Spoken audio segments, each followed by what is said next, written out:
આપણે ચુંબકીય ક્ષેત્રમાં વિદ્યુત ભારિત કણ પર લાગતું બળ સમજાયું. જો એ સ્થિર છે તો બળ નથી લાગતું એવું પણ કહી દીધું. બીજું, આ જ વિદ્યુત ભારિત કણ જો વાહક તારની અંદર પણ ગતિ કરતો હોય તો એના પર પણ લાગતું બળ સમજાયું. હવેનો પ્રશ્ન એવું કહે છે કે સમાન ચુંબકીય ક્ષેત્રને લંબરૂપે પ્રારંભિક વેગથી દાખલ થતા કેવી રીતના દાખલ થતા, તો કે લંબ રૂપે દાખલ થતા વિદ્યુત ભારિત કણની ગતિની ચર્ચા કરો. હવે જે તે થિયરીમાં આપણે કીધું હતું એ જ વસ્તુ અહીંયા રિપીટ કરીએ છીએ. સાથે સાથે ધોરણ 11 નો એક કન્સેપ્ટ રિપીટ કરી રહ્યા છે, ધ્યાનથી સમજજો. જો મારી પાસે આ વેગની દિશા છે અને આ જ દિશામાં બળ લાગે તો વેગનું મૂલ્ય વધે, પ્રવેગી ગતિ કહેવાય. જો આ દિશામાં વેગ છે અને આ દિશામાં બળ લાગે તો વેગનું મૂલ્ય ઘટે, પ્રતિપ્રવેગી ગતિ કહેવાય. આ બંનેમાં ક્યાંય કોઈ જગ્યાએ દિશા બદલાતી નથી. આવું વિદ્યુત ભાર વિદ્યુત ક્ષેત્રમાં અનુભવે છે, સમાન વિદ્યુત ક્ષેત્રમાં અનુભવે છે. પણ જો આ દિશામાં વેગ હોય અને આ દિશામાં બળ લાગે તો આવી પરિસ્થિતિમાં આવો કણ એ વર્તુળ માર્ગે ગતિ કરે છે. એ પણ તમે 11મા ધોરણમાં જ સમજ્યા છો. આ વસ્તુ અહીંયા આવી રહી છે પાછી, રાઈટ? અહીંયા એ જ બાબત ફરીથી આપણી પાસે આવી રહી છે. જેમ કે આપણી પાસે આવું ચુંબકીય ક્ષેત્ર છે. વાલા બાળકો, ક્રોસની નિશાની કરેલું ચુંબકીય ક્ષેત્ર આવે એનો મતલબ તમારે શું સમજવાનું? તો કે ક્રોસની નિશાની વાળું ચુંબકીય ક્ષેત્ર આવે એટલે ક્ષેત્ર અંદર તરફ જાય છે એવું સમજવાનું છે, રાઈટ? તો હવે આની બહાર અહીંયા જો હું વિચારું કે અહીંયાથી એક કણ દાખલ થયો અહીંથી, તો હવે એના વેગની દિશા અહીંથી આ તરફ છે, રાઈટ? વેગની દિશા અહીંથી આ તરફ છે. હવે ચુંબકીય ક્ષેત્ર તો અંદર છે એટલે મારી ફિંગર આમ કામ નહીં કરે, મારી ફિંગર આમ રાખવી પડશે, રાઈટ? અહીંથી આમ લગાડીશ તો બળ કઈ બાજુ લાગશે? આ તરફ, રાઈટ? તો એનો મતલબ કે એને લંબ રૂપે બળ લાગે અને આવી પરિસ્થિતિમાં આ કણનો ગતિમાર્ગ આખે આખું આવી રીતનું વર્તુળ આપણને મળી શકશે. તો આ કણનો ગતિમાર્ગ વર્તુળાકાર મળશે. એવરી પોઈન્ટ, દરેકે દરેક પોઈન્ટ પર તમે ચકાસી લો એ લંબ રૂપે છે. જેમ કે જો અહીંયા વેગની દિશા તો બળની દિશા આ તરફ, અહીંયા વેગની દિશા તો બળની દિશા આ તરફ, અહીંયા વેગની દિશા તો બળની દિશા આ તરફ, અહીંયા વેગની દિશા તો બળની દિશા. આ બધા જ બળ દર્શાવે છે મિત્રો અને આ બધા જ વેગ દર્શાવે છે. તો એવું સમજાય છે કે વેગ સ્પર્શકની દિશામાં છે ને બળ કઈ બાજુ લાગે છે? કેન્દ્ર તરફ બળ લાગે છે. જ્યારે પણ કોઈ પણ કણ આવી રીતે વર્તુળ માર્ગ પર ગતિ કરતો હોય તો એના પર લાગતું બળનું સૂત્ર ધોરણ 11 માં તમે શીખ્યા છો. તો વર્તુળ માર્ગે ગતિ કરતા કણ પર લાગતું બળ લખી શકાય mv²/r. આની સાબિતીની કોઈ આવશ્યકતા નથી. m એટલે આ કણનું દળ, v એટલે એનો વેગ અને r એટલે જે વર્તુળ માર્ગ બન્યો છે એની ત્રિજ્યા. અહીંયા ક્યાંય ચુંબકીય ક્ષેત્ર નથી આવ્યું હજી હવે આવશે. હવે ચુંબકીય ક્ષેત્રમાં ક્ષેત્રને લંબ રૂપે ગતિ કરતા કણ પર લાગતું ચુંબકીય બળ F is equal to QVB. Actually F is equal to Q into સદિશ V cross B છે, પણ આપણે અહીંયા કન્ડિશન મૂકી દીધી લંબ રૂપે. તો sin 90 0 ના sin 90 1 થાય, હે ને? તો એટલા માટે હવે આને અને આને હું સરખાવી શકું છું, બરાબર? સંતુલિત સ્થિતિમાં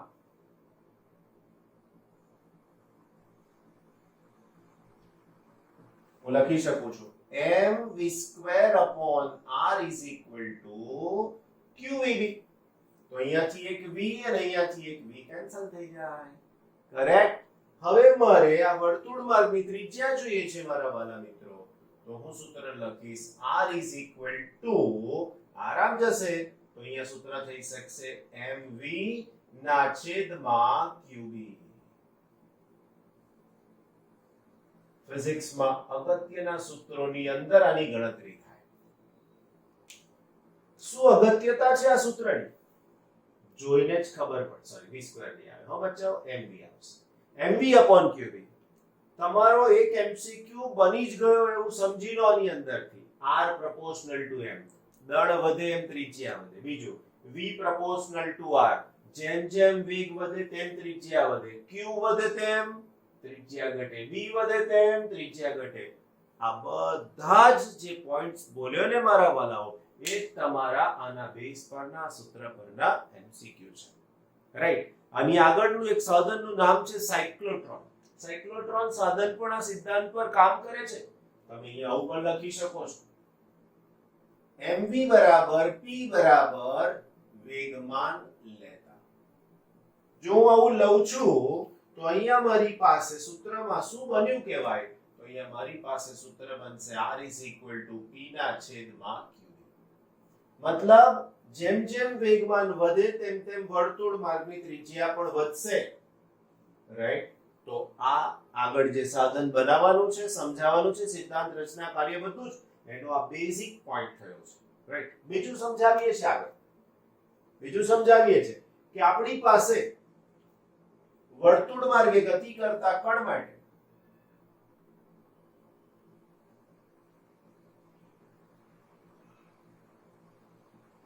જો v r ઓમેગા લેવામાં આવે કણ માટે, જો નથી કહેતા છે જ આ સૂત્ર સાબિત કરેલું છે, v r ઓમેગા, તો શું થાય? તો આના ઉપરથી મારે r જોઈએ ને મિત્રો, તો હું આની અંદરથી r ની સૂત્રને ઓમેગા ને સૂત્ર ન કરતા બનાવી દઉં તો ઓમેગા શું થશે? તો થઈ શકશે v upon r. હું r ની આ કિંમત અહીંયા મૂકી દઉં તો મને જવાબ મળી શકશે v ના છેદમાં r નીચે મૂકવાના છે એટલે અહીંયા લખીશ mv અને આ ઉપર જશે એટલે q. v અને v કેન્સલ. તો મને ઓમેગા નું નવું સૂત્ર મળ્યું કે ઓમેગા qb ના છેદમાં m. વાલા બચ્ચાઓ, આ ઓમેગા એટલે શું? ઓમેગા એટલે આને જે ભ્રમણ કરાવવાનું છે ને, અથવા જે ભ્રમણ થઈ રહ્યું છે ને, એની ઓમેગા એટલે કોણીય આવૃત્તિ એવું કહી શકાય. ઓમેગા એટલે કોણીય આવૃત્તિ. રાઈટ. તો આ ઓમેગા કોણીય આવૃત્તિ શેના સમપ્રમાણમાં છે? વિદ્યુત ભારના સમપ્રમાણમાં, ચુંબકીય ક્ષેત્રના સમપ્રમાણમાં, અને m એટલે દળના વ્યસ્ત.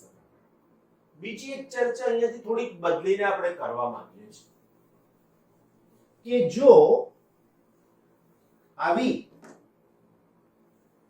એ ચુંબકીય ક્ષેત્રને લંબ રૂપે નથી, પહેલી વાત, સમાંતર પણ નથી, પ્રતિ સમાંતર પણ નથી. સમાંતર અને પ્રતિ સમાંતર હોય તો કોઈ બળ જ નહીં લાગે. કેમ બળ ના લાગે? કીધું ને આગળ, F is equal to Q into V cross B. આવું સમજાયું. તો F is equal to QVB sin theta. તમે જે કેસ અહીંયા શીખ્યા સમજ્યા 90 નો હતો, સમજાઈ ગયો? સમાંતર હોય ને પ્રતિ સમાંતર હોય. સમાંતરમાં 0 sin 0 0, પ્રતિ સમાંતરમાં 180 0. રાઈટ. હવે જે સમજાવવા જઈ રહ્યા છે એની વાત કરી રહ્યા છે, આગળ વધવાની છે એની સમજૂતીમાં. હવે એ નથી તો 0, નથી તો 90 કે નથી તો 180. આ જે છે ને એ વેગ બેની વચ્ચેનો કંઈક છે. રાઈટ. તો એવા સંજોગોમાં શું થાય? તો અહીંયા આપણે નોંધીએ, જો કણનો વેગ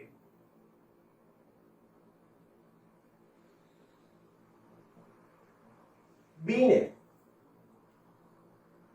લંબ ન હોતા બીજા કોઈ ખૂણે હોય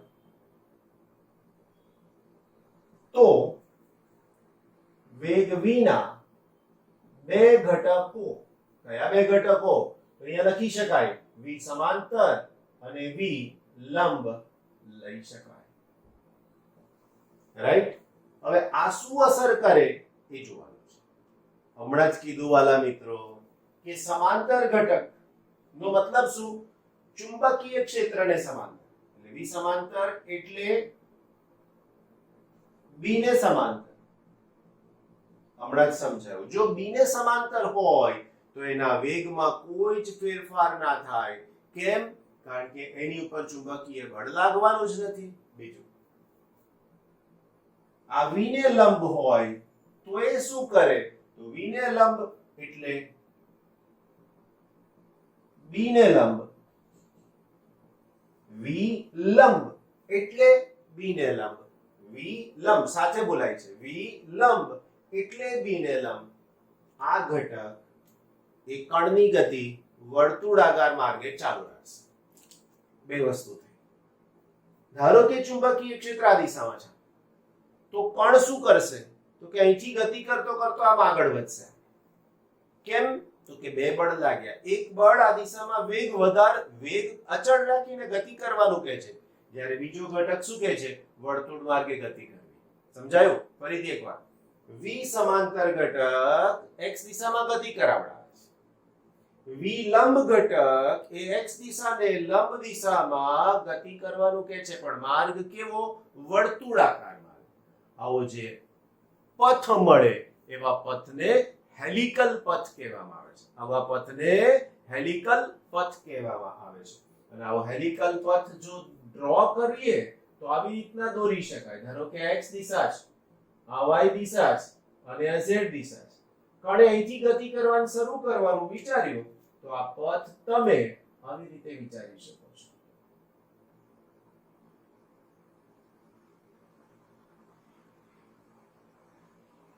હેલિકલ પથ. આવો પથ હેલિકલ પથ એવું કહી શકાય. આને એની હેલિક્સ કહેવામાં આવે, પિચ કહેવામાં આવે. કે જેણે x દિશામાં અંતર કાપ્યું છે. આ દિશામાંનો વેગ અચળ છે. કેટલો છે? v સમાંતર. આ દિશામાં વેગ જે મળવાનો છે એ ઘટક જવાબદાર કોણ છે? v લંબ છે. તો તમે વિચારો કે આવા બે ઘટક કેવી રીતે વિચારી શકાય? તો અહીંયાથી જો આવું કોઈ પણ જગ્યાએ દોરી શકાય હો. અહીંયાથી આ દિશાને મેં નામ આપ્યું v. આ v ને બે ઘટક મળે, એક આ દિશાનો ઘટક અને બીજો આ દિશા. આ જે ઘટક છે એને મારે નામ આપવું પડશે v સમાંતર, અને આ ઘટકને નામ આપવું પડશે v. થઈ ગયા બે ઘટક. સમજાઈ ગઈ બધી માહિતી? તો આવી જે ગતિ થાય એ ગતિ આની જેમ એક્ઝેક્ટ એક જ જગ્યા ઉપર વર્તુળ ગતિ થવાને બદલે આવી રીતે થઈ શકશે. સ્પ્રિંગ જોઈ છે બોલ પેનમાં આવે એવી? બસ એ સ્પ્રિંગ તમે આમ ફેરવો તો એ કેવું આમ ફરતું ફરતું આગળ જાય તો તમને એવું લાગે કે આમ આગળ વધે છે, રાઈટ? આવું જ એક એક્ઝામ્પલ પણ અહીંયા આપણે સમજી રહ્યા છીએ.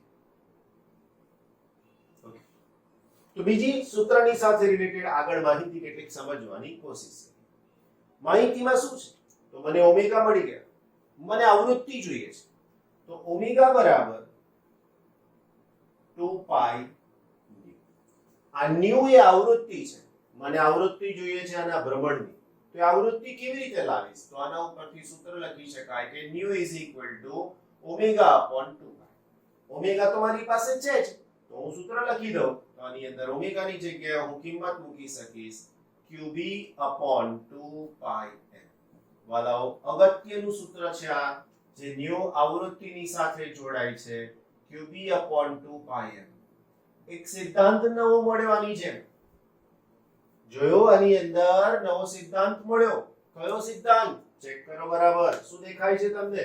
આની અંદર દેખાય છે કે વર્તુળ વર્ગની ત્રિજ્યા એના વેગના સમપ્રમાણમાં છે, પણ આના ભ્રમણની આવૃત્તિ આ ફરે છે ને આમ, આ ભ્રમણની આવૃત્તિ એના વેગ પર આધારિત નથી. ફરીથી, આ ભ્રમણની આવૃત્તિ એના વેગ પર આધારિત નથી. આવૃત્તિ એ દળ, વિદ્યુતભાર અને ચુંબકીય ક્ષેત્ર પર જ આધારિત છે.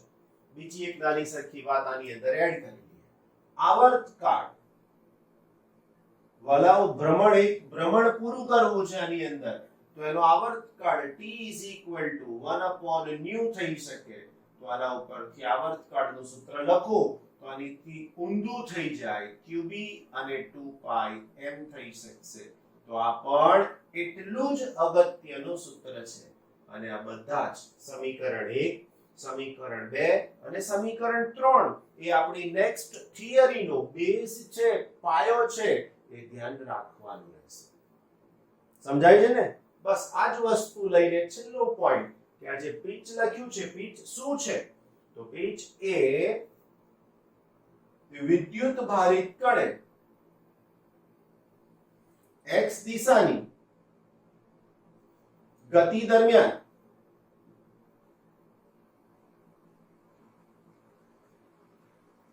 એક આવર્તકાળ જેટલા સમયમાં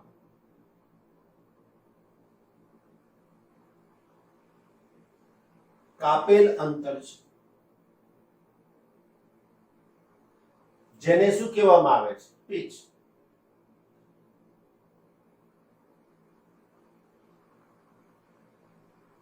પિચ કહેવામાં આવે છે. અને આ પિચ નો મતલબ શું?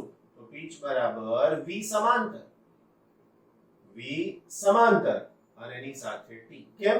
તો કે વેગ બરાબર અંતરના છેદમાં સમય. વેગ બરાબર અંતરના છેદમાં સમય, તો અંતર બરાબર વેગ ગુણાકારમાં સમય, ગુણાકારમાં t. તો આને હું અહીંયાથી પણ આવું લખી શકું છું, v સમાંતર એની સાથે 2πm અને એની સાથે q. અને આવું પણ પહેલા અરેન્જ કરી દઈએ, 2πm v સમાંતર ના છેદમાં q. v સમાંતર બરાબર v cos થીટા લેતા. જો આ ખૂણો થીટા હોય, રાઈટ, આ ખૂણો થીટા હોય તો આ સમાંતર ખૂણો થીટા એટલે કે v cos થીટા અને v sin થીટા લેતા સૂત્ર થઈ શકશે પિચ માટેનું PIDCH. pitch is equal to શું થઈ શકશે? તો કે 2πm v into cos theta upon q. વાલાઓ, આ થિયરી એટલે એક એપ્લિકેશન છે અને એપ્લિકેશન નો આ સિદ્ધાંત છે આની અંદર, એટલા માટે બહુ જ ક્લિયર કરવું પડશે આ, કારણ કે આના ઉપરથી ઘણા બધા અલગ અલગ પ્રકારના MCQ ભૂતકાળમાં ઘણી બધી અલગ અલગ રીતે પૂછાઈ ગયેલા છે, એ ધ્યાન રાખીને સમજવાનું રહેશે. So please understand very well, do it very well. Okay, ભલા બચ્ચાઓ, આગળનો ટોપિક આપણી પાસે 4.4 નંબર સંયુક્ત એવા વિદ્યુત અને ચુંબકીય ક્ષેત્રમાં ગતિ સમજાવી છે. 4.4.1 વેગ પસંદગી કાર. હવે આમાં વેગ પસંદગી કારનો મતલબ શું? તો કે વેગ પસંદગી કરવી આપણા કંટ્રોલમાં છે, આપણે એને બદલી શકીએ એમ છે. તો આકૃતિની અંદર એક વિદ્યુત ભારિત કણ q છે, જે જઈ રહ્યો છે x દિશામાં. એની ઉપર લાગતું વિદ્યુત ક્ષેત્ર છે y દિશામાં, એની પર લાગતું ચુંબકીય ક્ષેત્ર છે z દિશામાં. તો હવે જો હું કહું તો આ q વિદ્યુત ભાર પર લાગતું બળ કોના કારણે? વિદ્યુત અને ચુંબકીય ક્ષેત્રના કારણે. તો આગળ ડેરાઇવ કરેલું સૂત્ર જ આપણે લખીશું, બીજું કંઈ જ નહીં કરીએ. So it is q into e cross e plus સદિશ v cross સદિશ b એ આપણો જવાબ થઈ ગયો. હવે મને આ e ની દિશા ખબર છે y, v ની દિશા ખબર છે x અને b ની દિશા ખબર છે z. એને અનુલક્ષીને જો હું આ સૂત્રને અલગ રીતે લખવાની કોશિશ કરું તો હું આની અંદર લખી શકું કે q વિદ્યુત ભાર પર વિદ્યુત ક્ષેત્રને કારણે બળ, તો સૂત્ર લખી શકું સદિશ Fe is equal to q into સદિશ E is equal to q E j. મતલબ બળ કઈ દિશામાં લાગે છે વાલાઓ? તો બળ લાગે છે y દિશામાં, કારણ શું છે? j. ક્લિયર? બીજું, q વિદ્યુત ભાર પર ચુંબકીય ક્ષેત્રને કારણે બળ, એનું સૂત્ર થઈ શકશે F સદિશ અને એની સાથે b. તો FB is equal to સૂત્ર થશે q into v. વાલાઓ, આ v વેગ x દિશામાં છે, મારે અહીંયા સદિશ નથી લખવું તો હું લખીશ i કેરેટ. ક્રોસ મારી પાસે b છે તો b ચુંબકીય ક્ષેત્ર કઈ દિશામાં છે z, તો હું અહીંયા લખીશ b અને એની સાથે લખીશ k કેરેટ. હવે આની અંદર માટે FB is equal to Q VB, બધા અદિશોને મેં બહાર લખી દીધા છે અને હું અહીંયા લખીશ I cross K. ભલાઓ I cross K, I આ દિશામાં અને K આ દિશામાં. I ક્રોસ K 11મા ધોરણમાં શીખ્યા છો એ પ્રમાણે યાદ કરી લો ફરીથી. તો I cross J is equal to K caret. J cross K is equal to I caret અને K cross I is equal to J caret. Right? હવે જો દરેકની અંદર એક સામાન્ય બાબત, અહીંયા I J છે તો K, J K છે તો I, K I છે તો J, ખાલી ફરક ક્રમનો છે. જો ક્રમ પ્રમાણે છે I J K એવું તો અહીંયા બધા જ પ્લસ છે, પણ જો ક્રમ પ્રમાણે નથી તો એને માઈનસ લખવાનું. જેમ I પછી શું આવે J, J ક્રોસ K આપણી શોર્ટકટ છે હો, બાકી નિયમ તો છે જ. તો J ક્રોસ K, તો J cross K, I cross K છે, આપણી પાસે I પહેલા છે ને K પછી છે, તો અહીંયાની નિશાની થઈ જશે આનાથી ઉલટી. એનો મતલબ કે I cross K is equal to minus. એવું અહીંયા ને અહીંયા પણ લખી શકાશે. તો હવે આપણી પાસે સૂત્ર થઈ ગયું QVB J કેરેટ અને માઈનસ. એટલે આ બળ ઋણ y દિશામાં લાગે છે એવું આપણે બતાવી શકીએ છીએ. હવે આ બંનેને લખવા હોય તો પણ લખાય. માટે સમીકરણ 1, તો સદિશ F is equal to Q E J caret minus QVB J caret. હવે આ Q ને હું બહાર લઈ લઉં ને J ને પણ બહાર લઈ લઉં તો આવું થઈ શકશે Q into E, ઓકે, જે બહાર લઈ લઈએ છે, માઈનસ VB અને એની સાથે આવશે J. તો આ પરિણામી બળ થઈ ગયું આ વિદ્યુત ભારિત કણ પર લાગતું. હવે એવું સમજો કે આપણે અહીંયા વિદ્યુત ક્ષેત્ર અને ચુંબકીય ક્ષેત્ર એવું પસંદ કરવા માંગીએ છીએ કે જેમાં, ધ્યાન રાખજો, એવું પસંદ કરવા માંગીએ છીએ કે જેમાં આ E અને B ના મૂલ્યો એવા પસંદ કરવાના કે જેના કારણે વિદ્યુત બળ અને ચુંબકીય બળના મૂલ્યો સમાન થાય. એનો મતલબ કે આપણે કન્સિડરેશનમાં શું લેવાનું, તો આપણે લખીએ છીએ સદિશ E અને સદિશ B ના એવા મૂલ્યો લેવામાં આવે છે કે જેથી FE નું મૂલ્ય બરાબર FB નું મૂલ્ય થાય. હવે આ પરિસ્થિતિ આને લાગુ પાડવાની વાત કરું તો માટે લખી શકાય આનું મૂલ્ય થાય QE જેટલું, જ્યારે આનું મૂલ્ય થઈ શકશે QVB જેટલું. વાલાઓ બંનેમાંથી Q ને કાઢી નાખો તો આનો જવાબ થાય V is equal to E by V. એનો મતલબ કે જો આ બંને ક્ષેત્રોના મૂલ્યો સમાન હોય તો આ જે બાદબાકી થઈને પરિણામી બળ થાય એ 0 થઈ જાય. એનો મતલબ કે અહીંયાનું કણ એ જરા પણ વિચલન પામ્યા સિવાય ગતિ કરી શકે છે.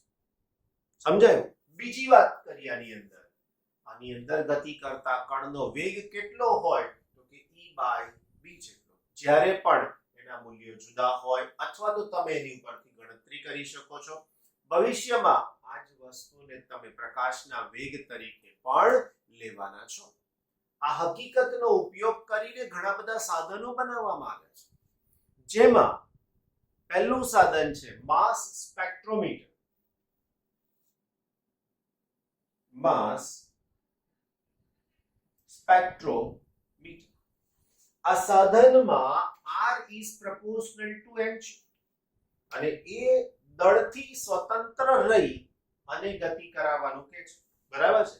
હાલમાં મેં લખ્યું છે R proportional તો એમ આગળની થિયરી હતી એના ઉપરથી, પણ અહીંયા જો વિદ્યુત ભાર જુદો જુદો હોય, દળ સમાન હોય તો પણ એની સાથેની ગણતરીઓ સમજી શકાય છે. બીજું, માસ સ્પેક્ટ્રોમીટરની મદદથી જુદા જુદા વેગથી આવતા કણને સેપરેટ કરી શકાય, જુદા જુદા દળવાળા કણને સેપરેટ કરી શકાય. આવું બધું આની અંદર શક્ય બને છે. બીજું, આ સાધનનો ઉપયોગ, વૈજ્ઞાનિકનું નામ તમે સાંભળેલું છે, જે થોમ્સન. એમણે જ્યારે E/m શોધ્યું ત્યારે પણ એમણે આવી જ કોઈક હકીકતનો ઉપયોગ કર્યો હતો. અને સૌ પ્રથમ તમને કેમેસ્ટ્રીમાં જાણ્યું છે, ફિઝિક્સમાં આવશે, કેમેસ્ટ્રીમાં જાણ્યું છે એ પ્રમાણે E એટલે ઇલેક્ટ્રોનનો વિદ્યુત ભાર અને m એટલે દળ. આ બંનેની કમ્પેરિઝન કરી અને સૌથી પહેલા ઇલેક્ટ્રોનના વિદ્યુત ભાર અને દળનો ગુણોત્તર નક્કી કરવાનું એમણે સમજાવેલું છે. રાઈટ? તો આ બધું સમજાય છે શેના માટે? વેગની પસંદગી કારણનો મતલબ કે વેગ આપણે અલગ અલગ રીતે ડિસાઈડ કરી શકીએ છીએ આપણી જરૂરિયાત પ્રમાણે. ઓકે, જે થિયરીની આપણે વાત કરતા હતા આ લેક્ચર માટે એ હવે અહીંયા છે તમારી સમક્ષ. સાધન છે, સાધનનું નામ છે સાયક્લોટ્રોન. વાલા બાળકો, સાયક્લોટ્રોન એટલે સાયકલ અને ટ્રેનને ભેગું કરીને બનાવીએ એવું નહીં તો પછી આપણી બુલેટ ટ્રેન કેવું થઈ જાય કે છો મને? બુલેટ અને પાછળ ટ્રેન, આની અંદર સાયકલ અને પાછળ ટ્રેન, એવું ગુજરાતી ભાષાવાળું અર્થઘટન, સંધિ, છોડો, જોડો એવું ના ચાલે. અહીંયા તમારે સમજવાનું છે સાયક્લોટ્રોન, સાયક્લોન. ચોમાસાની સિઝનમાં, ઉનાળામાં સાંજે જે આવે ને સાયક્લોન જેવું કંઈક, એના જેવી વાત અહીંયા સમજાવવા જઈ રહ્યા છે. સાયક્લોટ્રોન એવું સાધન છે કે જેમાં ચુંબકીય ક્ષેત્ર, વિદ્યુત ક્ષેત્ર બેઉ હાજર છે. બંનેમાં વિદ્યુત ભારિત કણ ગતિ કરે છે. આ બંને ક્ષેત્રો પરસ્પર લંબ છે, એટલા માટે એને ક્રોસ ફિલ્ડ કહેવામાં આવે છે. આ વિદ્યુત ભારિત કણ ગતિ કરીને શું આપશે એ પણ સમજાવવાના છે. સૌથી પહેલા સાધન લોરેન્ટ્ઝ અને લિવિંગસ્ટન આ બે વૈજ્ઞાનિકોએ બનાવ્યું હતું. આપણે એની રચના સમજાવવા જઈ રહ્યા છીએ. આ બે પ્રકારના વ્યૂ છે. બે પ્રકારના વ્યૂ એટલે એક સામેથી જોઈએ તે અને બીજું ઉપરથી જોઈએ તે. તો એકને કહેવાય ફ્રન્ટ વ્યૂ, બીજાને કહેવાય ટોપ વ્યૂ. આ ફ્રન્ટ વ્યૂ સામેથી જોઈએ એટલે અહીંયાનો n અહીંયાનો s, આવા ચુંબકીય ક્ષેત્રો આપણને ઉત્પન્ન કરે એવા બે મેગ્નેટ્સ છે. આની વચ્ચે એક d છે. d એટલે અક્ષર d એવું નહીં, આલ્ફાબેટ d એવું નહીં, વચ્ચેથી પોલું હોય એવો ભાગ ધરાવતું બે પ્લેટનું બનેલો એક વાહક પદાર્થનો બનેલો ભાગ છે. સમજાય છે? ફરીથી એક મોટું બોક્સ હોય, ચોરસ લંબચોરસ ચાલે, એને સાથે કોઈ લેવા દેવા નથી. એની અંદરનો બધો સામાન કાઢી લો તો ખોખાની ઉપરની સપાટી ને ખોખાની નીચેની સપાટી, આવું જે વચ્ચેથી ખાલી ભાગ થઈ ગયો એવું આ ડી છે. હવે એને વચ્ચેથી કટ કરી નાખવામાં આવે છે આવી રીતે. આ કટ કરવાનું કારણ પણ શું છે એ પણ તમને સમજાવું છું. આવી જે રચના બની એમાં આ ફ્રન્ટ વ્યૂ થયો. ઉપરથી જોશો તો તમને આવું કંઈક દેખાશે. આ બાજુનું છે D1 છે ને આ બાજુનું છે D2 છે. રાઈટ? બીજું, આ આખા સાધનને શૂન્યાવકાશી ચેમ્બરમાં રાખવામાં આવે છે. શક્ય એટલી હવાને બહાર કાઢી લેવાની. કેમ? તો કે આની અંદર ગતિ કરતો આ જે બ્લેક લાઈન વાળો માર્ગ છે કણનો ગતિમાર્ગ છે. આ કણનો કયા કણનો ગતિમાર્ગ હોઈ શકે? તો કે ઇલેક્ટ્રોન, પ્રોટોન, ન્યુટ્રોન. ન્યુટ્રોન નહીં ચાલે હો, કારણ એની પાસે વિદ્યુત ભાર જ નથી. તો ઇલેક્ટ્રોન, પ્રોટોન, આલ્ફા કણ, બીટા કણ આ બધું જ ચાલે. જેની પાસે વિદ્યુત ભાર કાં તો ધન કાં તો ઋણ, એ બધા જ ચાલશે. તો આવો વિદ્યુત ભારિત કણ આની અંદર ગતિ કરી રહ્યો છે. હવે એની ગતિ દરમિયાન એ હવાના અણુને અથડાય. ધારો કે ઓક્સિજનના અણુને અથડાયો તો ક્યાં બિચારો એક ઇલેક્ટ્રોન ને ક્યાં ઓક્સિજનનો અણુ, મુશ્કેલી પડે, પાથ બદલાઈ જાય. એટલે શક્ય એટલું આમાંથી હવાના અણુઓને બહાર કાઢી દીધા છે. આ રચના સમજાવી. હવે એની કાર્ય પદ્ધતિ સમજાવી. આ કાર્ય પદ્ધતિ સમજાવવા માટે થઈ અને આપણે એવું કીધું કે અહીંયા ગતિ કરતા કણ પર જે બળ લાગવાનું છે એ બળ ચુંબકીય બળ છે. અને આ ચુંબકીય બળ કેટલું છે? તો કે અગાઉ સમજાયું હતું તમને કે F is equal to mv² upon r આ વર્તુળ માર્ગે ગતિ કરતા કણ પર લાગતું બળ અને બીજું એક બળ લખ્યું હતું F is equal to qvb આ ચુંબકીય ક્ષેત્રને કારણે બળ અને આ બળ એ વર્તુળ માર્ગે ગતિ કરતા કણ પર લાગતું આ બંનેને હું કમ્પેર કરી દઉં તો સૂત્ર થઈ શકશે mv² upon r is equal to qvb આમાંથી એક v ને તમે કેન્સલ કરી શકો છો જો કેન્સલ કરી દો તો r નું સૂત્ર થઈ જાય r is equal to mv upon qb તમે કહેશો કે સર આ સૂત્ર તો હમણાં થોડી વાર પહેલા જ સાબિત કર્યું જ્યારે સાબિત કર્યું હતું ત્યારે પણ કીધું હતું કે આવા સાધનમાં આપણે એનો ઉપયોગ કરીશું આના ઉપરથી શું મળ્યું આપણને તો કે આ સૂત્ર એવું કહે છે કે v is or r is proportional to v મતલબ સમજાયો તમને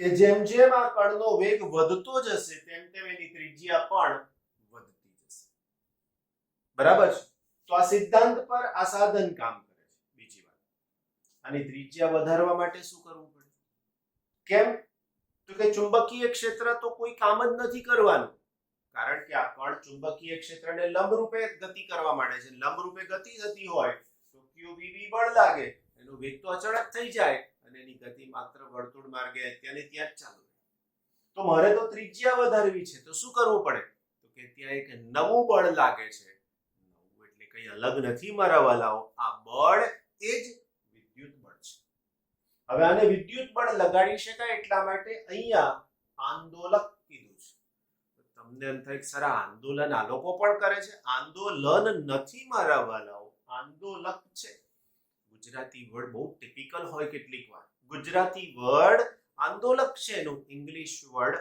ઓસિલેટર છે ઓસિલેટર એવું સાધન છે જેની મદદથી આવા તરંગો વાળો સપ્લાય વોલ્ટેજ અથવા તો સપ્લાય આપણે મેળવી શકીએ છીએ ઓસિલેટર આવું ઓસિલેટર આપણા મોબાઈલમાં પણ હોય છે આવું ઓસિલેટર વાળો પરિપથ શું કરે ચોક્કસ પ્રકારની આવૃત્તિ વાળા તરંગો જનરેટ કરે તો આ સપ્લાય આપ્યો છે આંદોલક જ્યારે આ આંદોલકની જે આવૃત્તિ છે એ આંદોલકની આવૃત્તિને હું fa કહું એસી છે એટલે fa કહું અથવા ન્યુ a કહું બંને આવૃત્તિના સિમ્બોલ છે અને આ ચુંબકીય ક્ષેત્રમાં આ કણ જે ગતિ કરવાનો છે એની મને આવૃત્તિ જોઈતી હોય તો મારે શું કરવું જોઈએ યાદ કરો આગળ સૂત્ર સમજાયું છે આવૃત્તિનું આવર્તકાળનું સૂત્ર પણ તમને સમજાયું છે તો આવર્તકાળ t is equal to twice pi m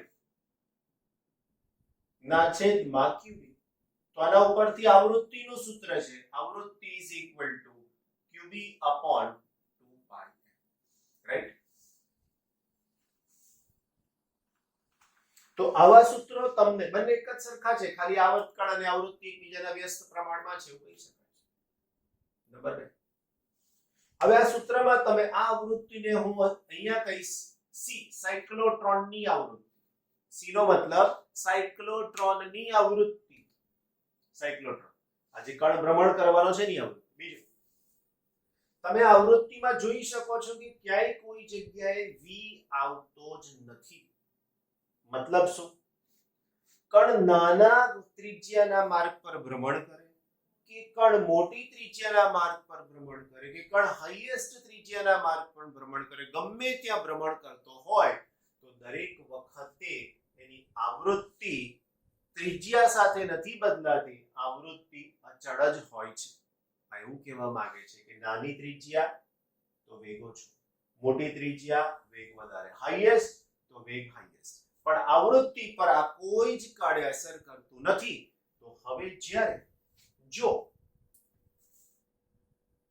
બે આવૃત્તિ ન્યુ સી એટલે સાયક્લોટ્રોન આ ભ્રમણ કરે છે એની આવૃત્તિ is equal to new a એનો મતલબ ac આ આંદોલકની આવૃત્તિ સમાન થાય ત્યારે જે ઘટના બને છે એને અનુનાદની ઘટના કહીએ છીએ હવે આવું થાય તો જ આ કણ ગતિ કરે કહો કે સર પણ આ આંદોલક આ એસી નું કામ શું એ તો સમજાવું છું મારા વાલાઓ જસ્ટ અ મોમેન્ટ અહીંયાથી ધારો કે આપણે એક કણ ધન કા તો ઋણ ને અહીંયાથી મુક્ત કરીએ છીએ હાલમાં તમે જોયું ચુંબકીય ક્ષેત્ર ડોટ આકારનું બતાવેલું છે, ક્રોસ નથી, ડોટ છે, એનો મતલબ કે ક્ષેત્ર રેખાઓ બહાર આવશે.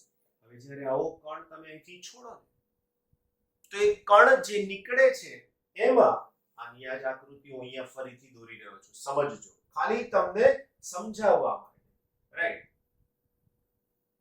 આ બહારનું વર્તુળ ડીશ, એટલે અહીંયાથી આ થઈ ગયું તમારા માટે બે ડીશ, એકને નામ D1 અને બીજાને નામ D2. તમે અહીંયાથી કણને મુક્ત કર્યો, જેવો તમે આ કણને મુક્ત કર્યો તો આ AC આંદોલક ઓસિલેટર નો આ ભાગ ધન બનાવે છે અને આને ઋણ બનાવે છે, સમજજો. હવે જો અહીંયાથી ઋણ વિદ્યુત ભાર મુક્ત થયો હોય, અહીંયાથી ઋણ વિદ્યુત ભાર, આને D2 નામ આપ્યું છે અને આને નામ આપ્યું છે. હવે જો અહીંયાથી મુક્ત થતો વિદ્યુત ભાર માઈનસ હોય તો એ કઈ બાજુ આકર્ષણ પામશે? પ્લસ. એટલે અહીંયાથી તે આમ જશે, રાઈટ. બીજું, જો અહીંયાથી નીકળતો વિદ્યુત ભાર પ્લસ છે મુક્ત થતો, તો એ માઈનસ તરફ આકર્ષણ પામશે, તેનો ગતિમાર્ગ આમ થશે, પછી સતત ચાલ્યા કરશે. સતત ચાલ્યા કરશે એનો મતલબ કે આ પ્લસ થયું, હવે માની લો કે આ માઈનસ છે. શું બોલું છું? માની લો કે માઈનસ છે. અહીંયાનું કશું તમારે લખવાનું નથી. ધારો કે અહીંયાથી આમ આ બહાર નીકળવાની કોશિશ કરશે તો તે વખતે આની પોલારિટીનો મતલબ ધન અને ઋણ બદલાઈ જશે. તો આ પ્લસ હતું એ માઈનસ થઈ ગયું, માઈનસ હતું એ પ્લસ થયું, તો આ કણ અહીંયાથી જેવું અહીંયાથી બહાર નીકળવા જશે એટલે પાછું આ પ્લસ, પાછું આ માઈનસ, કરેક્ટ. ફરીથી પાછું અહીંથી આમ આકર્ષણ પામશે, આમ વધવા જશે, ફરીથી પાછું આ પ્લસ, ફરીથી પાછું આ માઈનસ. તમને એમ થાય કે આ કણ વર્તુળ માર્ગે જ કેમ ગતિ કરે છે? બરાબર સમજજો. તો કણ વર્તુળ માર્ગે ગતિ કરે છે એના માટે જવાબદાર આ મેગ્નેટિક ફિલ્ડ છે, ચુંબકીય ક્ષેત્ર છે, બરાબર. અહીંયા ચુંબકીય ક્ષેત્ર અને વર્તુળ ગતિ માટે જવાબદાર છે. જ્યારે વેગ વધારવા માટે, આનો વેગ વધારવા માટે અહીંયાનું વિદ્યુત ક્ષેત્ર જવાબદાર છે. અને વિદ્યુત ક્ષેત્રને કારણે કાં તો આમ કાં તો આમ, કાં તો આમ કાં તો આમ આકર્ષણ બળ વેગની દિશામાં જ લાગે છે. જો અહીંથી બહાર નીકળશે એટલે આ પ્લસ થઈ ગયું, તો હવે બળની દિશામાં જ એનું સ્થાનાંતર થયું, એટલે ઓબ્વિયસ છે વેગ વધશે જ. આમ પાછો અહીંથી આમ નીકળશે એટલે આ તરફ, પાછો અહીંથી આમ જશે, સતત ને સતત ચાલ્યા કરશે, ખૂબ જ ઝડપ મેળવશે અને આવી ખૂબ જ ઝડપના અંતે આ કણ અહીંયા વધારાનું ક્ષેત્ર લગાડી અને એને બહાર કાઢી લેવામાં આવે છે. તો આ થયું સાયક્લોટ્રોનનું વર્કિંગ. સાયક્લોટ્રોન કેવી રીતે કામ કરશે?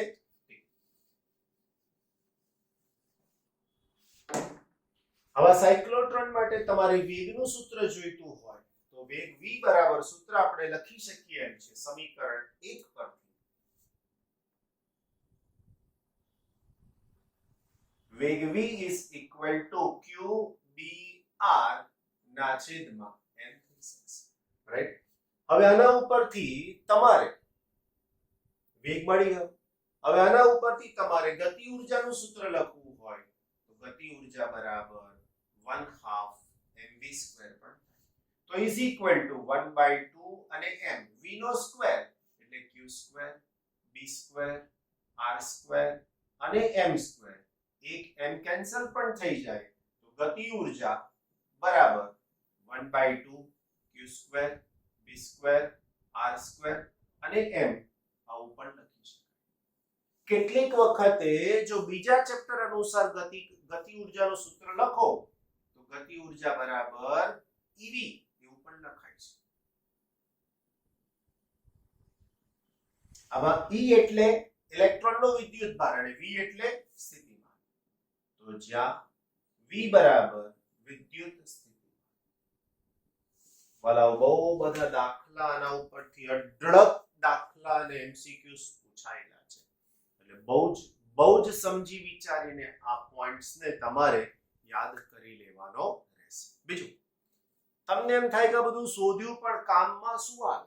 તો સૌથી પહેલા લેબોરેટરીની અંદર કૃત્રિમ રેડિયોએક્ટિવ પદાર્થ જે સામાન્ય અવસ્થામાં તો તટસ્થ છે, સામાન્ય અવસ્થામાં કોઈ વિકિરણનું ઉત્સર્જન કરતા નથી, એવા કણને ઉત્તેજિત અવસ્થામાં લાવવા માટે જોરથી એની પર અથડાવવું પડે, એને પ્રવેગક કહેવામાં આવે. આવા પ્રવેગક તરીકે સાયક્લોટ્રોનનો ઉપયોગ થાય છે.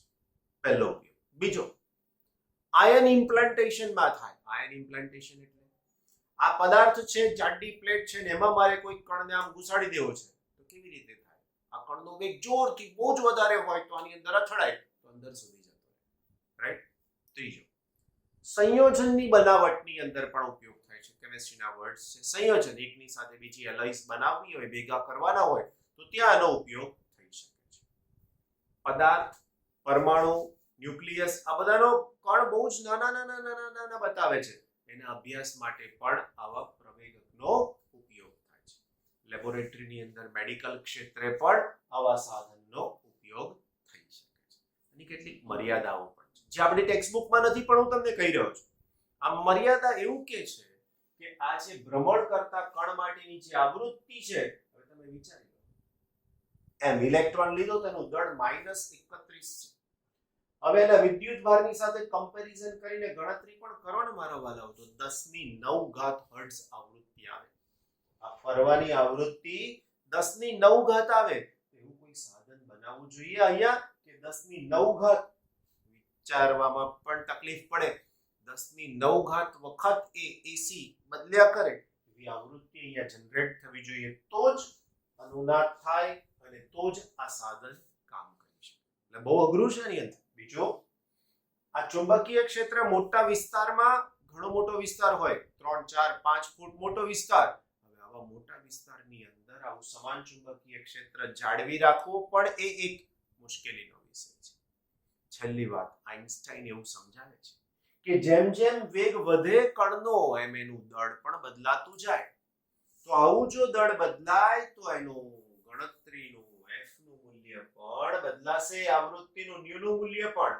દળ બદલાયું, આવૃત્તિ બદલાય, ચલો આ તો બદલાય, પણ આંદોલકની આવૃત્તિ તો અચળ છે, એ બદલાઈ શકે એમ નથી. તો આ ગણતરી આની અંદર મર્યાદા દર્શાવવાની અંદર સમજાવે છે કે આવું સાધન એટલું સરળ બનાવવામાં, તેમ છતાંય દુનિયામાં જે તે સમય ઘણા બધા આવા સાધન ભારતની અંદર પણ બનાવવામાં આવેલા છે, વિદેશોમાં પણ બનાવવામાં આવેલા છે, અને એનો ઉપયોગ ઘણા બધા સાયન્સના પ્રોજેક્ટમાં થઈ રહ્યો હતો. ઓકે, તો એક અગત્યની થિયરી, પહેલો એનો સિદ્ધાંત સમજાવવા માટે, બીજો એની રચના સમજાવવા માટે, ત્રીજો એની કાર્ય પદ્ધતિ ને ચોથા એના ઉપયોગની દ્રષ્ટિએ પૂછાતો આવેલો છે. તમારે બધું જ તૈયાર કરવાનું છે. આખો પ્રશ્ન 4 માર્ક્સમાં પણ હોઈ શકે છે. અને જેડબલઈ નીટ માટે તો કમ્પલસરી છે. બધી જ ફોર્મ્યુલાઓ મોડે જ કરી નાખજો, ગેરંટી સાથે પ્રશ્ન હોવાની પૂરેપૂરી સંભાવના છે, પૂરેપૂરી સંભાવના. રાઈટ.